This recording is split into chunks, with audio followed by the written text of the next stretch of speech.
January is coming to an end today. For some, Wow. it's the end of dry January. So how are some ways to transition back to having wine without falling into unhealthy habits? So we talked to Dr. Laura Catena, also known as the Wine Doctor, for some advice. Dr. Laura, we're so glad to have you here talking about, well, at least one of my favorite things, wine. We've gone through dry January, and now we maybe want to bring it back into our lives, but in a healthy and balanced way. What ideas do you have for us to balance having alcohol and wine with the foods that we eat?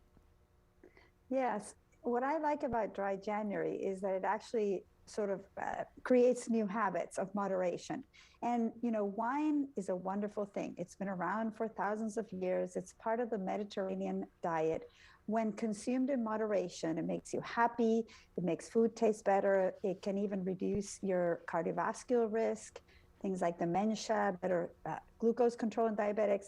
But that's all if you drink it in moderation. So what I recommend to people as they are coming out of dry January is to actually keep the habit of not drinking every day, of skipping a couple of days, and also of drinking less. So you don't really want to drink more than a glass of wine, maybe two every couple of days. And what I do is I actually use a glass, and this is not a good example. I'm drinking water because it's daytime, but I mark the glass with a 5-ounce mark. And you can even buy a glass. You can buy it on Amazon where it has the 4-ounce, 6-ounce. And that way, when you start the evening, you pour your glass of wine and okay, this is what I'm going to drink tonight. And probably my best recommendation is to drink really, really good wine, because then you're going to sip it more slowly because it's very precious. It's very good, just like good food. I was going to ask how long that 5 ounces should take, because that, fill her on up and that's the night, right? What do you think for people who want to keep some of those health benefits that they got from dry January? How do you also incorporate that when you're still, okay, I'm going to introduce this back in? Yeah, well, I think that you need to tell yourself that you're going to keep the drinking in moderation. So one technique that works is to actually not keep the bottle around. Pour yourself that little glass and then put it away, put it in the fridge, put it in a closet, and say to yourself, I'm not going to go back for more. That's the hardest thing. Right, especially if it's close by still. Well, and when we're pairing it with food, we see a lot of wine pairings. Yeah. That's actually a little more beneficial, you say, because it absorbs it a lot slow. Your body absorbs the wine a lot slower. Yes.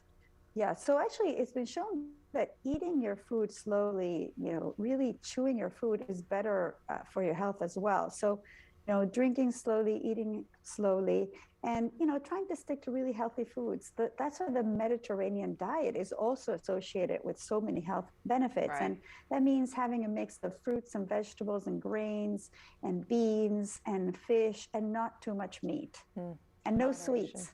Try to stay away from sweets. No. Do your sweets with fruit. So you're getting the sugar in the wine and the sugar in the fruit. Right.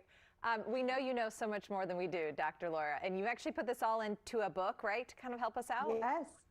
Yes. So this is my new book, Malbec Mon Amour. Mon Amour means my love in French, and it's the story of Malbec from its origins in France 2,000 years ago to its journey to Argentina, the history, a lot about the character of the wines in the different regions, and a final part where we do music and wine pairing and art and wine pairing, which is quite fun.